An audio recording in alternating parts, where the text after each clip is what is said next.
What is going on, guys? This is Ryan back with another episode of the Loth-Wolf Podcast.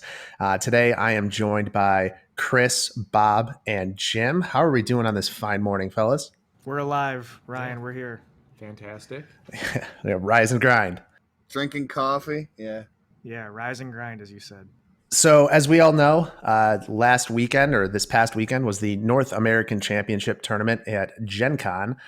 We had a ton of stuff. We had some surprises, some things that we kind of predicted last podcast. So today we're kind of just going to go over our general feelings of the event, kind of our takes, what we noticed, maybe some surprises that we saw, and kind of where the game is at now post GenCon going into Nova and then Worlds. So we're not going to mess around. We're going to get right into our general reactions.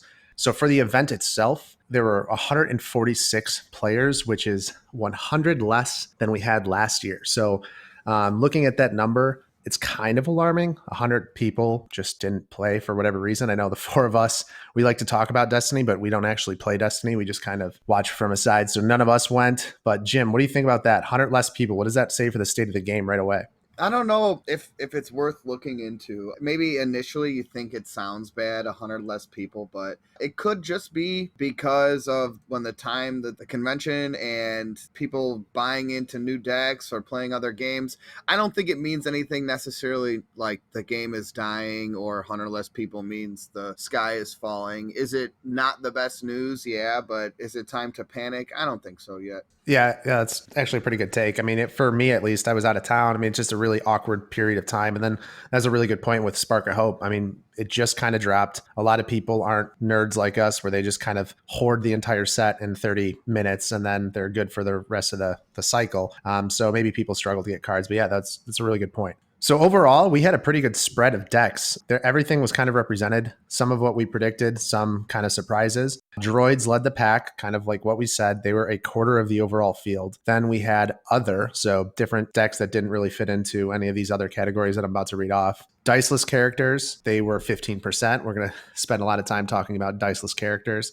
We had Afra at 12.3% of the field.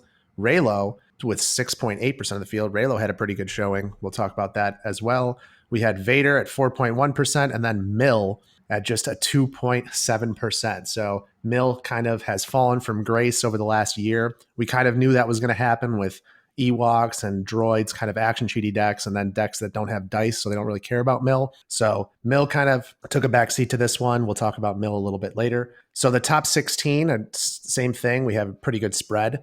We had Ewoks with 3 decks in the top 16. We had Jabba Sentinel Watt support deck. So it's a kind of a delve package looking for those big supports. We had 2 of those. Afra was leading the pack with 4 in the top cut. Chopper droids, which is a different variant of the droid deck that we're familiar with. There were 2 of them.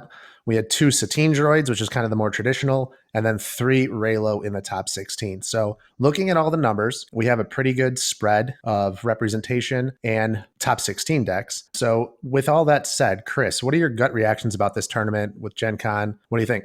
So yeah, like you said, initially looking at the top 16, this spread of decks kind of implies an overall healthy competitive metagame.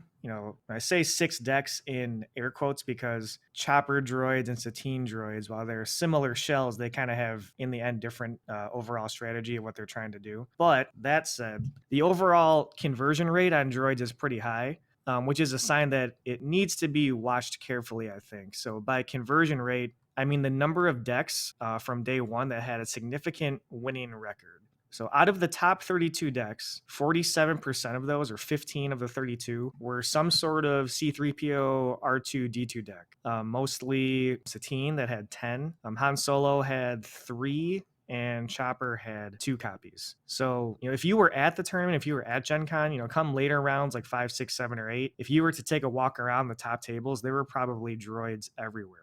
Which is a little disconcerting, and it may warrant FFG examining that strategy and moving forward towards Nova and towards Worlds. But all that said, droids did not win the entire tournament. So as we mentioned before, with a solid spread of decks across the top 16, depending on how the bracket or matchups lined up, any of those previously mentioned decks could have won the tournament. Perhaps to some people's surprise, maybe not to others, Ewoks wins the entire tournament in the hands of one of the world's best players, Mike Gem or Bobby Sapphire. Yeah, I think that's a pretty good point. I mean, people can look at the numbers and say, oh, droids didn't win. I guess they're not that good.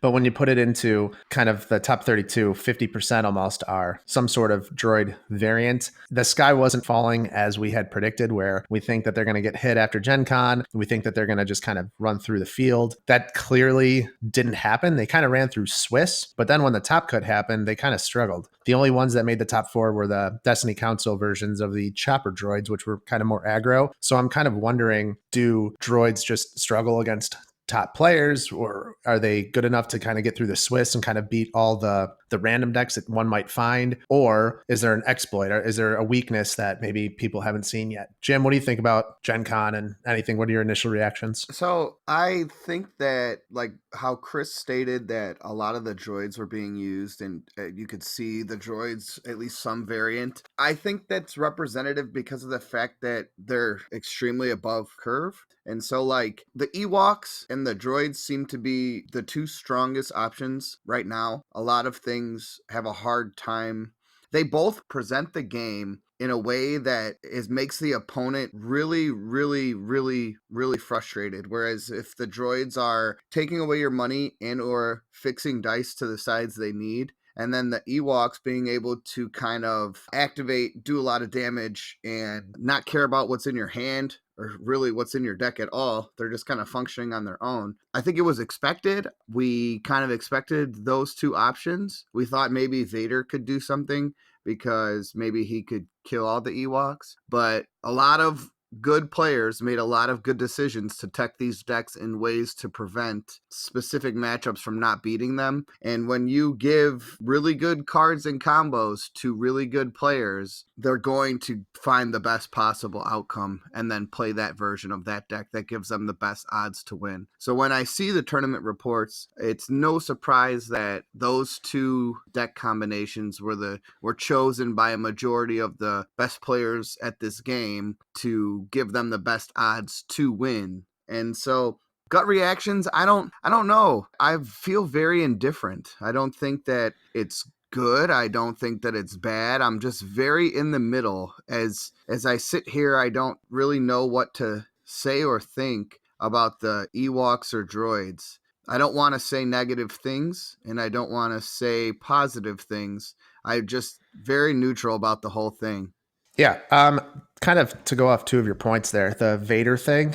I know one of the Hyperloops guys that ran the Ewoks, he ran into a Vader that got a 4-for-1 Fear and Dead Men off, and it just kind of, it blew him up. I mean, it was like an auto win. So I think there is something there with Vader. I think we can probably be seeing a rise in him going forward with kind of tech cards that tech against the Ewoks. And then to kind of go off of your indifferent feeling, I feel like this meta that's coming out of Gen Con now going into Nova and Worlds, I think it's almost like confusing. I don't think that we're going to see an Ewok deck win again. I just don't think it's going to happen. As we're going to touch on Ewoks in a second, so I'm not going to go into it, but I think the droids are still strong. They're not going anywhere, but I think, if anything, this just kind of opened the door for other decks to step in. So I guess indifferent could be a fine word. I'm more confused about things going forward. I don't really know where we're headed in terms of, I mean, I can see an Afro deck kind of doing well. Jabba had really good showings. So if they just kind of tech for the Ewok matchup, I think that Jabba can be in a really good spot. So it's interesting to see kind of going forward, but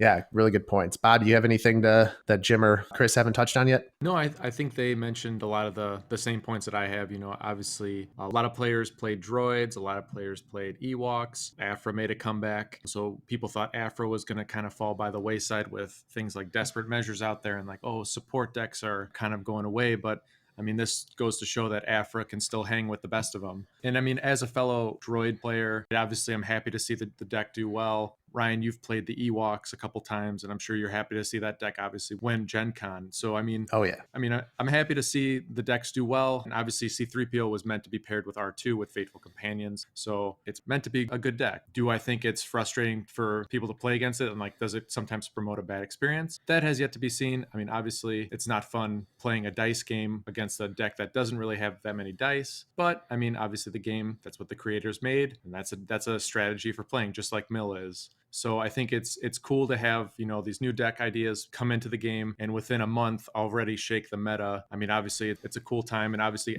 every set that comes out is going to bring out new and potentially broken things. So I agree with what Chris and Jim said, and I think, it's a good time for the meta. I have two things I want to say again, real quick. One, I feel like the game was exactly how they wanted it to go. And by they, I mean FFG. This is one of the first times I feel like the two options that came out in this set, Ewoks got a lot of support and cards that did things for Ewoks, and droids got a lot of support and cards that did things for droids. And so maybe I guess the indifferent feeling is because the script was written when the set came out. And everybody then, at first, everybody was like, oh, Ewok's a gimmick. But then when you actually put the deck together and you realize the possibilities, it was like, wow, they kind of gave this to us on a platter. These are really my options. And then the droids thing too, like, wow, I can really do this. And so it seems like they kind of wrote their own narrative. Nothing, like you said, Raylo had a good showing. Even that is kind of a scripted deck. It's a really good point. I would counter out and say that I don't see the Jabba deck is super cool because that's a very unscripted deck. And Afra is also kind of a scripted deck. She just kind of, there's cards that go with Afra, and you know which cards go with Afra, and you play those cards that go with Afra, and you do the thing. But I think the game is where they want it to be. They have kind of scripted these decks and put these cards and options into good players' hands. So that's something I've been finding more and more, that they're writing their own narrative, and that's okay. I had to come to grips with it, and it's okay that that's how it is. Yeah, that's a great point. I had never even thought about that. And we're seeing in the last two sets, they're kind of creating these archetypes. Last set, we saw it with Phasma and all of the support that Troopers got and that she got. Phasma never had a chance to win a major tournament, but we saw a ton of people playing kind of exactly the deck that Phasma was intended to play, whether it was the advanced training plot. Some people went blue and did Retribution, but for the most part, everyone was playing the set 22 cards that they came out. And it's kind of similar to the droids. There's a ton of droid support, and then it's just a matter of tweaking it with upgrades and supports and all that. But yeah, Jim, I think you absolutely hit the nail on the head. For people like me, that's okay. But I can tell for people like you, who's kind of a deck builder at heart, you find pride in kind of finding these unique combinations that are uncommon. I can see where that might kind of trip you up a little bit and be not upsetting, but like you said, indifferent almost. I don't think it's upsetting. I just think that it's what they want the game to be, and that's okay. I think the game is designed, like you always tell me, there's an inherent, I can't think of the word to say, but there's cards that are by nature going to be stronger than others, and there's decks that are by nature going to be stronger than others. It's just less of people finding those combinations and more of FFG kind of saying, like Bob stated earlier, here's two legendary cards and a plot that are all designed to go together.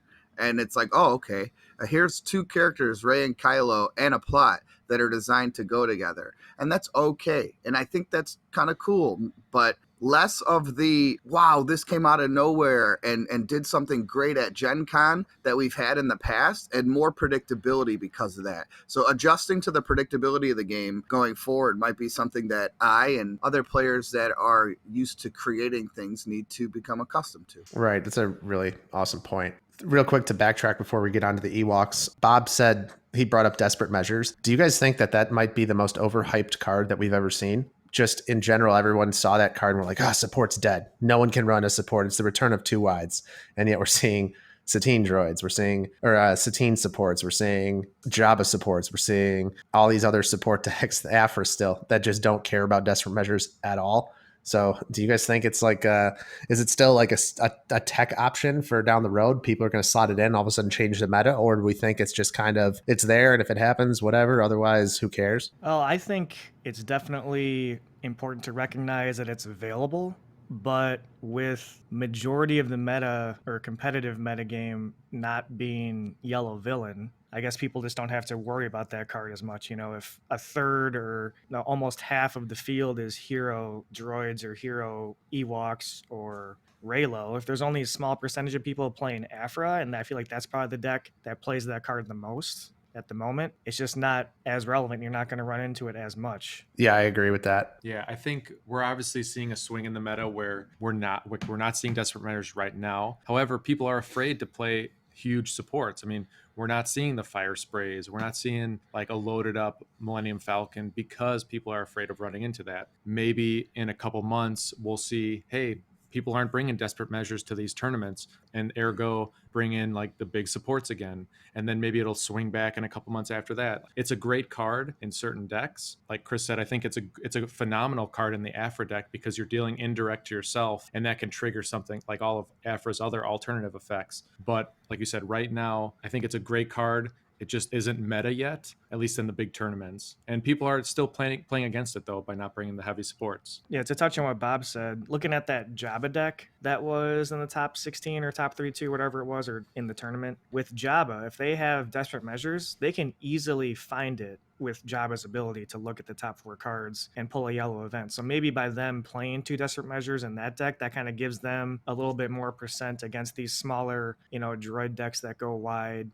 or even if they happen to face against Afra, they're going to find it faster than them potentially. Yeah. So moving on, we're going to talk about the championship winning deck. It is the Ewok deck ran by Bobby Sapphire, and most of the 5 of, I believe, of the Hyperloops guys ran Ewoks. 2 of them did not. So it was pretty well represented by that team. There are purists that are going to say, and I'm going to start with our purist on this one, that Ewoks winning I think they ran 3 total dice in the entire deck. They had Chirpa, they had a Crate Speeder, and they had Pod Racer. Other than that, there was 0 other dice cards. So people might say that it's bad for the game or it's not in the spirit of Destiny. So we're going to go around. I want to hear if you think it's good, if you think it's bad. What do you think that this Ewok win means for the state of Destiny as a whole? Jim, start us off. I know you're dying to talk about it. I don't know. I kind of feel the same as how I told you before. I initially would like to say negative things, but at the same time, I'm trying to be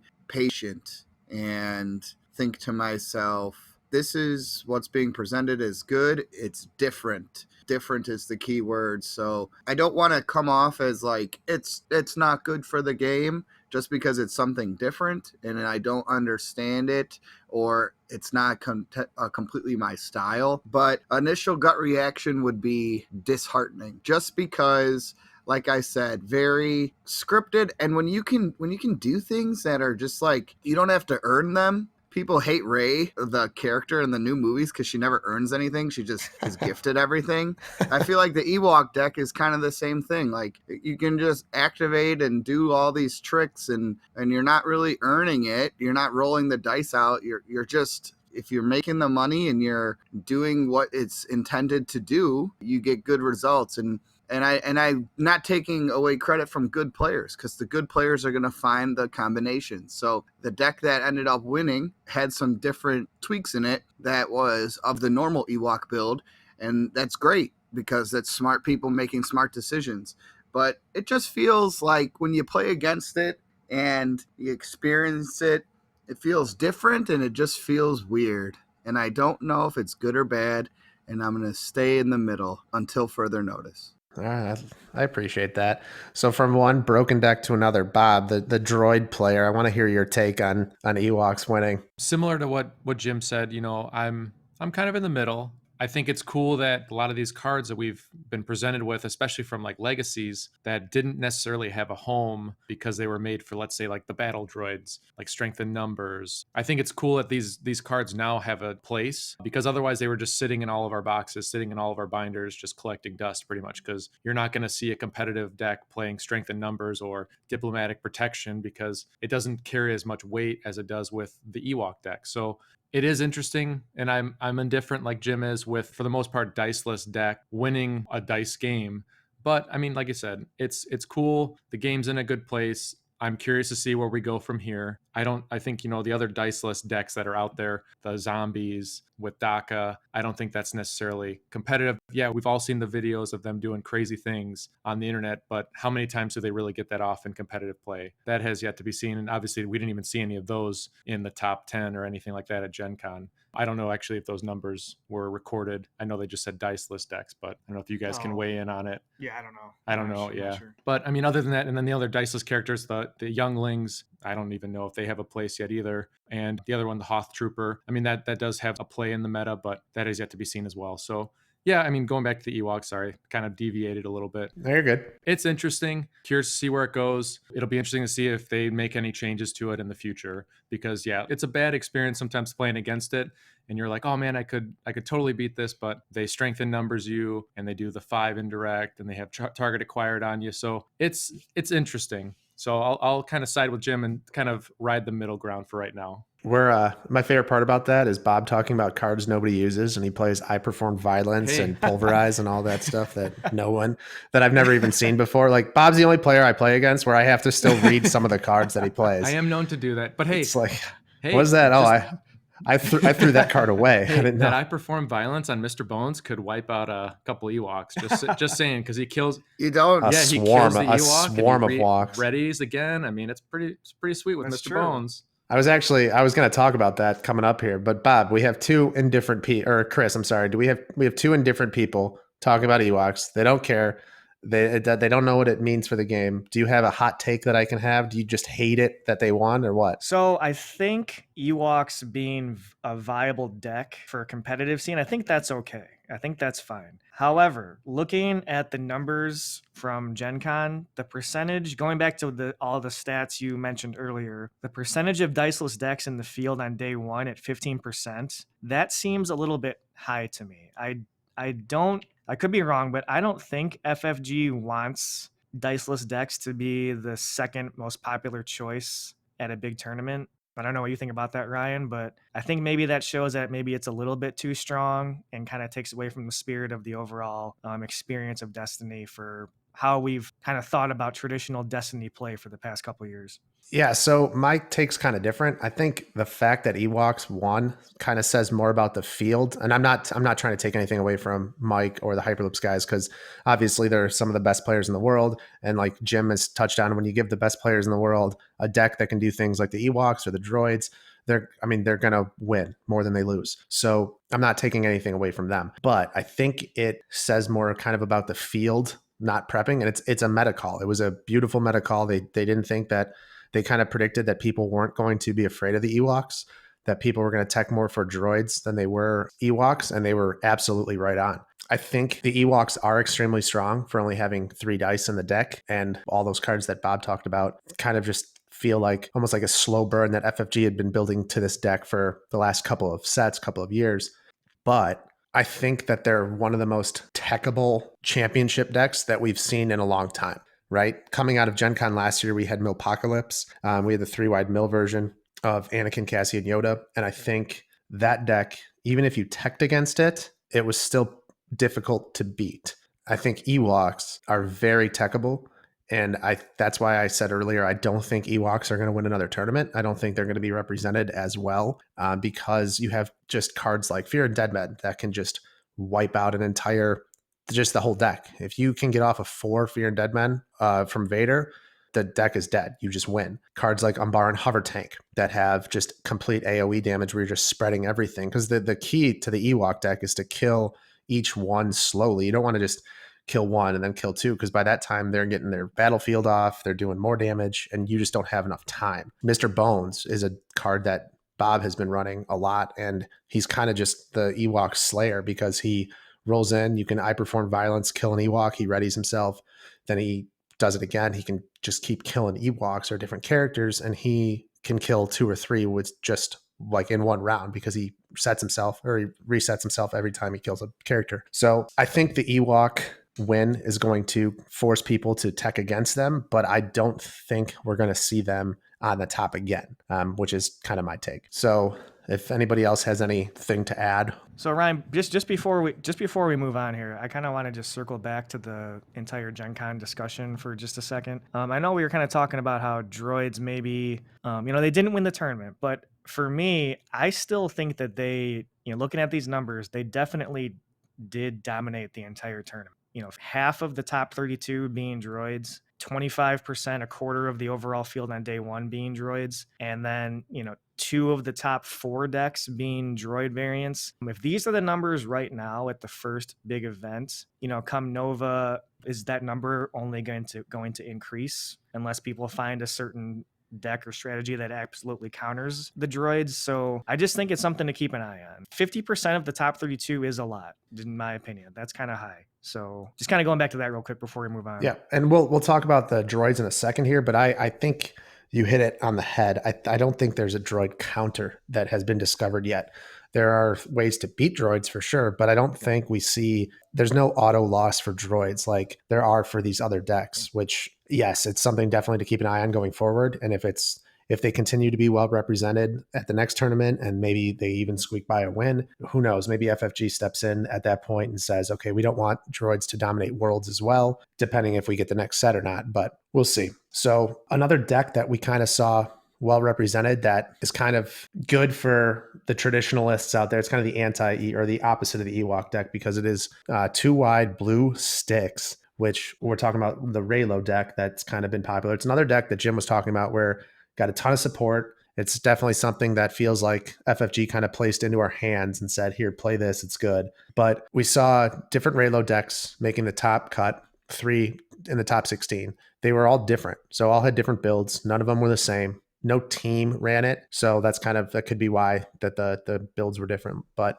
I'm curious, Jim, do you think that Raylo is a potential tier 1 deck? I mean, we saw it had good showing. I think one of the players finished 7-1 in Swiss with it. So is it tier 1? Is it a gatekeeper deck? Can it be tier 1? And have we seen the best Raylo deck yet? What do you think? In my opinion, I think it's none of those things. And I think the only reason it had such a good showing was because it's a popular option. And because of it being a popular option, and because it does stay in the middle ground, it's going to run into matchups where it just wins. If it goes against a 2 wide like Maul, it's just going to ping Maul down, kill him, and win the game. It's probably good in a mirror. Who knows who wins? Probably 50%. And it's going to struggle against the droids and stuff and Ewoks since it's 2 wide. But I think it probably had a good showing just because of the pure amount of numbers of the deck showing up. Like you said, no team decided to play it. So that tells you something. That tells you the casual player decided to play it, or the more casual player. I shouldn't call these people casual players. The more casual player decided to play it, which means, hey, is it consistent? Yeah. Is it good? Meh. And is it fun? Yeah. Did it get a lot of support? Yeah. So I think it's just there. Like, to be honest with you, I've beaten Raylo decks with suboptimal pairings, like on my end. And I've seen Raylo also beat good decks. So I've seen it lose to quote unquote bad stuff.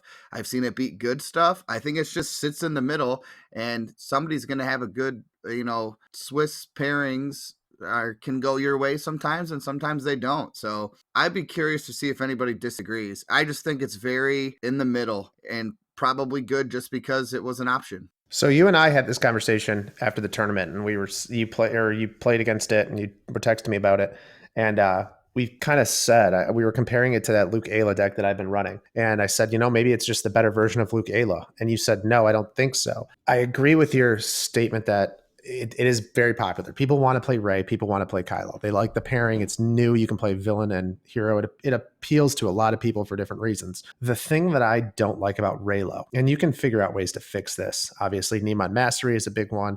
R2-D2 as the support is a big one. But out of the gate, there are some tricks that it can pull, but it is very role dependent. Their dice sides are pretty good. Rey's pretty much way worse across the board than Kylo, but there's no focus. So if they're not rolling, it's very easy to beat the deck. They just have to keep pitching for rerolls and you're just pinging basically. So that's the one thing I don't like about Raylo, where other blue decks, you can get focus, you can kind of get to what you want to see. But yeah, I'm interested to see. I don't know, Chris or Bob, do you guys have any strong opinions on Raylo as a whole? Like Jim said, it's a good deck against good matchups. Obviously, it depends on what the card's getting. You mentioned that there's no focus. I mean, I guess their power actions kind of is like a built-in focus with like Ray allowing you to change a villain die to a side showing 0. It's almost like a built-in focus. But yeah, I think it'll have good matchups. It'll have bad matchups. Probably more bad matchups than, let's say, the droids and Ewoks.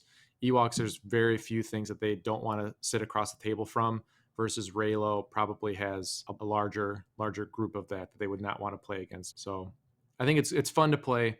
Do I think it's tier 1? I don't think so. I have played against so many where once Kylo dies, I watch the player roll in Ray and just go like, oh man, okay, I'll get shields, I'll roll it back in. Hope I get 2 melee on her dice. Roll it back in. And then they just once it's only Ray, it's just like some dance to stay alive rather than an attempt to beat the other player.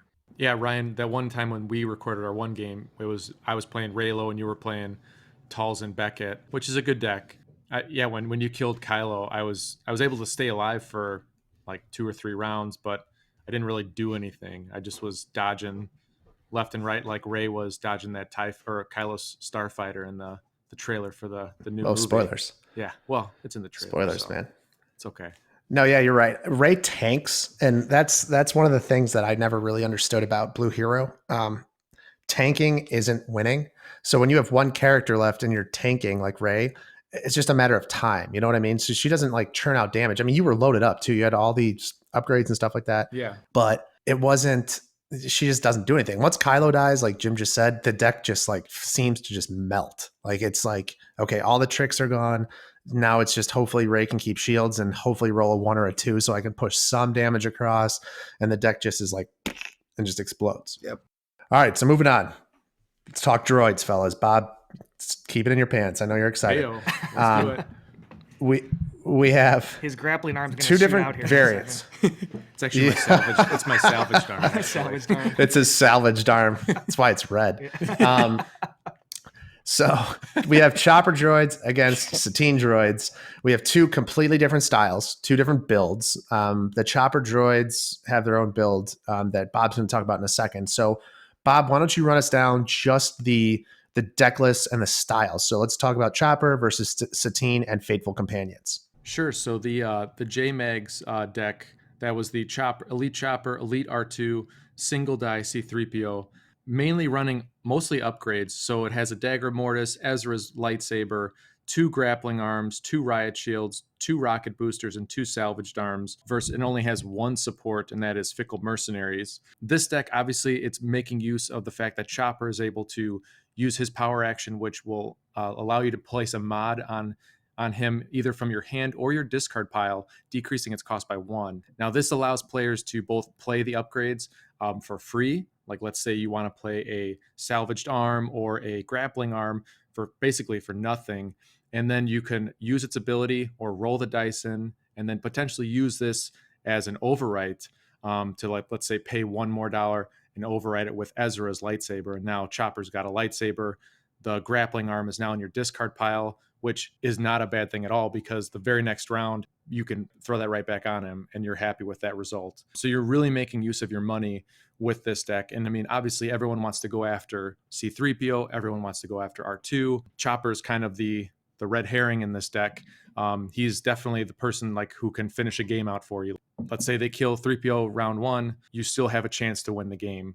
So I think that this deck is very aggro. It's a lot of sticks being thrown around. I think it's a good deck. Obviously, it did well. 2 of these decks made it to the top 4, so that says something. And the event package is pretty good as well. You have your action cheating cards. You have your big removal. You even have convergence in there to try and, I mean, you're spotting 3 droids. You can get rid of some big supports. You can get rid of an entourage if it's showing something scary. It's a great deck. So that's my thoughts on the chopper build. Do you guys want to throw in anything on the chopper build, or want me to dive into the Satine build? Dive in. All right, I'm diving in. Dive right to So Satine. the version I play is the Satine one, and obviously this was more represented at Gen Con. I think you said, Chris, that there were 10 Yeah, 10 Satines. Satine in the top 32. and then there were two. The only two choppers were the ones that made it to the top 4. Yeah. So that says something. I mean, obviously the players playing these decks knew what they were doing. They knew how to maximize their value. Not to put down the other people playing the Satine version.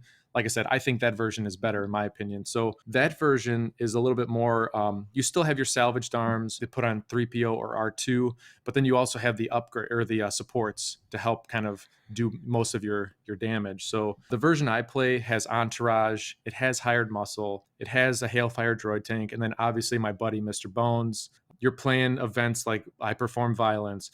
You still have enough money for big removal. And the strategy that I use when I play this deck is to basically action cheat pretty much every turn you can and just auto focus to R2's Disrupt to take away the opponent's money every time, period, the end. You're going to do that until you've made such a leap in front of them that you can start doing it with damage. So yes, it's not necessarily aggro. I have not played this against the mirror matchup versus this chopper version. I think that's something I would love to test against because I think the chopper version is probably faster at doing damage and pumping that out versus the Satine, which kind of needs usually like a turn 2 to ramp up. You need a turn at least to get your entourages out there. You might find your Mr. Bones in the beginning. So I think that definitely takes 2 rounds to ramp up versus the chopper probably can out the gate do a lot of damage really quick. So pretty much the same events in both packages. You have obviously Droids Day Out, your Off the Sensors, your Instigate, and even you could throw in like Ewok Ambush, or the JMags version has Seize the Day. I think both are great options. This is an awesome deck. I mean, I think it's really well put together. The only other thing that I wanted to mention was there are cards in the decks that are different. Field Medics, Riot Shields. I've seen versions with Chewbacca's Blaster and Han's Blaster. There's so many variations to this deck. And I think that's cool. Obviously, there's different strategies versus like we know kind of what's in the Ewok deck. You know the cards that you're going to come across versus you sit across a droid deck. Is it going to be a support deck? Is it going to be an upgrade version? So many different options. Rex's Blaster, I just thought of that too. Great card. You can totally, if you have the battlefield, you can just pretty much, you don't even need your action cheating cards. If you have Rex's Blaster on a character and you have the battlefield, you can just activate another character. So bam, you're already taking their money away, spiking your own dice, and bam, hopefully winning the game. Bam. I perform violence. Yeah, that's, I mean, I perform violence. I mean, yeah, there's not much that I really have to add to that. I mean, you said it well. I'd be interested. I would assume, just by looking at the lists, I would assume this probably is favored in the mirror against Satine. But then again, I'm not sure. I think this has the potential to blast one of the droids off of the board turn 1. And I don't know if Satine can do that here. So yeah, it'd be interesting to test against. I have this built. So Bob, whenever you're ready to step into the gauntlet, I'd love to test it out. Is that a challenge? Yeah, it is. You got challenged on the internet, man. Let's do it. Does anybody have anything else to add before we get into kind of the repercussions of the droids? So you know how you were earlier mentioning that as of right now, there hasn't been a quote unquote counter deck to droids surface so far. Yeah. Maybe the answer, like you said, is simply the chopper version is faster than the Satine version, and they're the first one to kill a droid in the mirror. So, you know, obviously it doesn't hurt that there's 2 really good pilots on this deck with Magnuson and I'm sorry, I forgot the other guy's name. Andrew Rothermel. Right, but it can't be a coincidence that these were the 2 that got to the top compared to the other ones in the top bracket. I could be wrong, but I think that kind of is a pretty significant thing to keep track of moving forward. Definitely. Jim, you have anything to add or do you want to move on? No, I agree with everything being said. I think you're right about the one version being faster, killing a droid faster. And Bob, I would implore you to try it out because I know you're a big Satine fan in that deck, but I think when you look at it from a different angle, the other version might have an advantage. No, I definitely agree. Yeah, like you're losing faithful companions, but I don't think that's a big loss. Yeah, I'm cool with it. I've actually played the R2 chopper with K2SO, and that's a really fun deck as well. And it's obviously K2's more aggro, but you'd probably rather have C3PO in that matchup. So, or in that deck version. But yeah, no, I'm definitely willing to try this. I think it's cool. Satine obviously makes a lot of money. Her first dice side is a 2 indirect, which late game is clutch, especially if you can spike that if 3PO is still around. But she's definitely more passive than Chopper can be. So with all this, and Chris, I'm going to start with you on this one because you're the one that's been bringing up all the statistics and the representation and stuff. Before, kind of in our local, and the four of us have been talking kind of off air. That's a weird thing to say. That we kind of expected if the droids were going to dominate, we were kind of expecting FFG to step in and do something, whether it be hit Faithful Companions, which at this point I don't think Faithful Companions is going to get hit for sure. Does the Ewoks winning, or does this deck not really showing up in the top cut? Do we think a nerf is still coming to either R2 or 3PO? Or do we think that they're just going to leave it? They're going to let it see what it does at Nova? Or what do you think, Chris? It's kind of hard to say. Like we mentioned before, the numbers do indicate that droids did dominate the tournament kind of from start to finish, even though they didn't win. And with the chopper version doing so well, clearly it can still win without the plot. So I don't really know if there's a way to change it. Maybe R2's special says only the top side of any die, instead of it being able to flip any die or to any side. Maybe that kind of brings it down a little bit, kind of on par with other strategies. And then as far as Ewoks, I think Jim mentioned this before, but a lot of those event cards that deal a lot of damage, like Strength in Numbers, there's a couple others I'm forgetting off the top of my head, but maybe give those a hard cap, kind of like a Witch Magic cap, like to a max of 3 or, what have you, just to kind of bring that, not to say we don't want them to be viable. I think it's good that they are viable decks, but maybe they're just a little bit above where everyone else is at the moment. Right. Jim, do you think they're going to get nerfed? I don't think so. I could want them to, but I don't think so. I don't know. I mean, it's nice that our locals kind of taken the stance of, hey, we're not going to play Ewoks. That's kind of like outright banned now in our local, and people are trying the new droids. Yeah, we're kind of shying away from that as well. So yeah, I'm looking at you, Garlets. Yeah, dude, it definitely says something if mono blue villain Garlets, if he decides to buy into the droids. He bought in. Night, he didn't sell out. Something's wrong with the world. Yeah, he didn't sell out. He bought in. Yeah, I don't expect a nerf coming yet. I don't think it's going to happen until at least after Nova, and then we'll see what happens at Nova. Chris's numbers and stuff kind of imply that these guys are going to see an uptick in representation. I think that all they have to do is figure out how to tech against Ewoks, and they're going to be fine. So I think, we're not going to worry about a nerf just yet, but if it happens, I think it's going to happen before Worlds after Nova.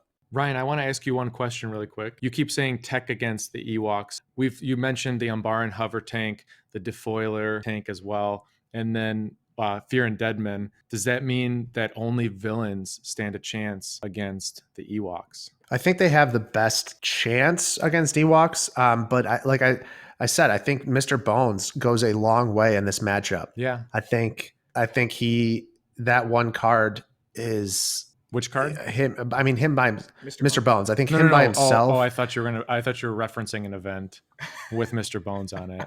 No. I'm not talking about that trash event.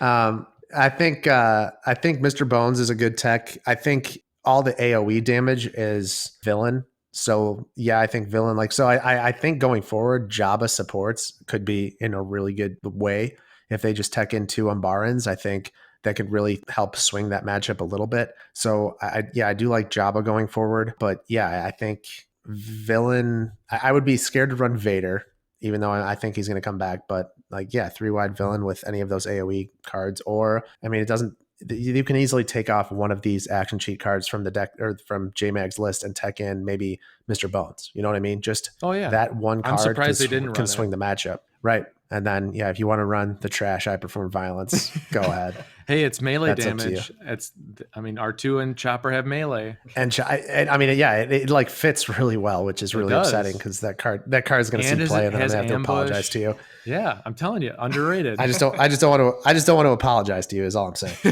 So fair enough. We're going to turn it over to the game show host here. We have Jim. He's got a little fun segment to close out the show here. So Jim, why don't you take us home?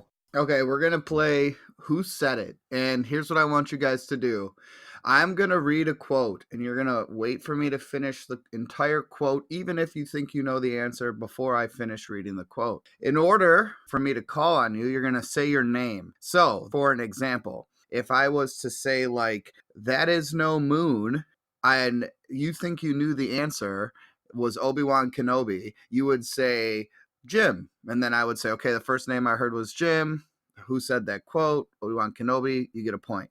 So what we'll do is, based on how this goes, we can do the first one to 3 or the first one to 2 if it gets really spread out.